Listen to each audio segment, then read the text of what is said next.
Coucou tout le monde, j'espère que vous allez bien, que vous avez passé une belle semaine. Celle-ci s'annonce un peu moins chaude que la semaine dernière.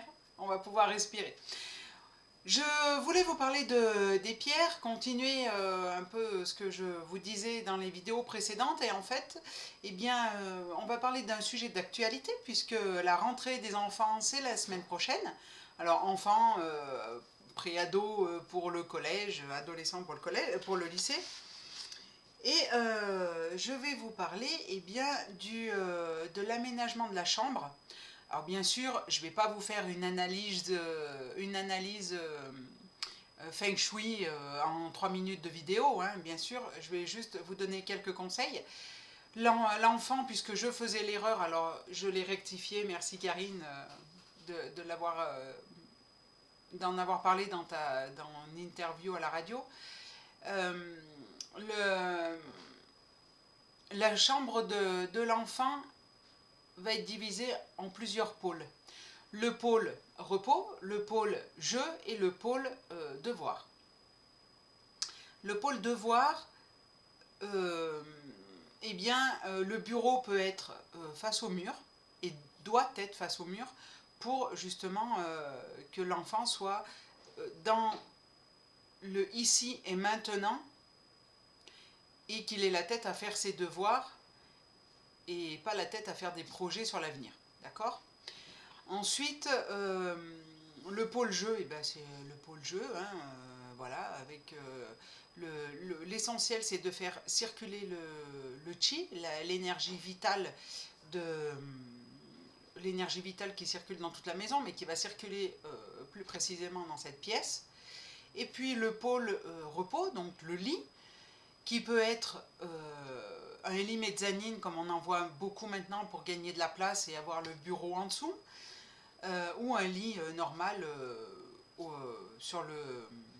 un lit normal, oui. Et en fait, le lit mezzanine, il va être déconseillé aux enfants qui sont un peu réfractaires à l'autorité des parents, parce qu'ils sont en hauteur, donc que le, plus haut que les parents. Et si encore les parents ont la chambre à un étage et que les enfants ont une chambre encore au-dessus, ça va compliquer les choses.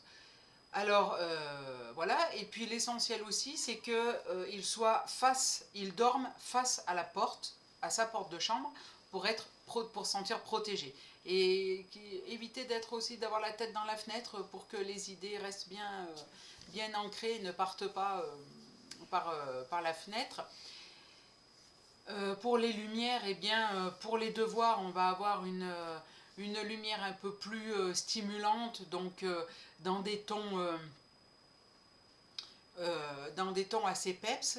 Et par contre, dans la zone repos, ça va être plus cocooning, plus des lumières douces des lumières douces et donc un peu froides qui vont du violet au bleu.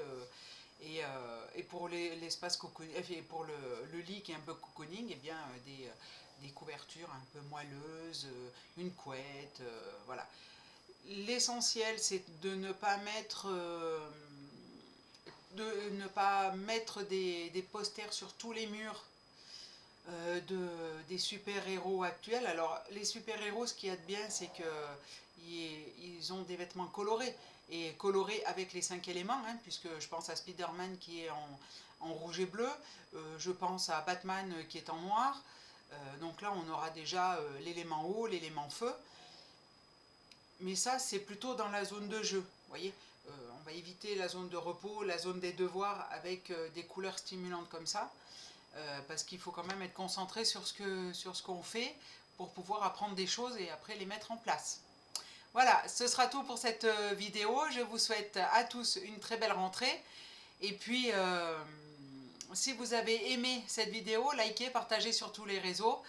Abonnez-vous à ma chaîne YouTube, demandez une entrée sur le groupe Feng Shui de Facebook.